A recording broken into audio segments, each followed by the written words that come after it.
Facem recital? În ritmul ăsta, bateriile. Batem... Mai 80 de minute de baterie. Da? Atunci ce-mi recomand? Să scot mai repede? Nu, mai plimb, dar vedeți.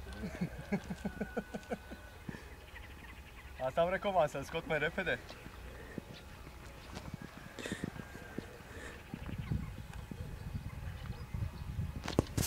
Măi tu! E nervos? Da! Nu știu cine l-a supărat așa tare. Cred că te-a văzut. L-a văzut pe Liviu că e roșu. Zice eu, nu mă las la asta că e dinamovist.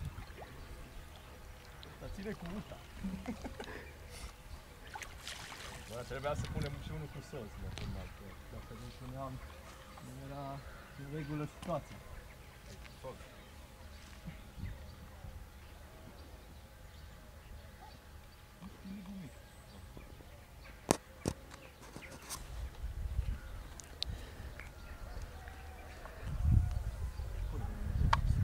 Adișor.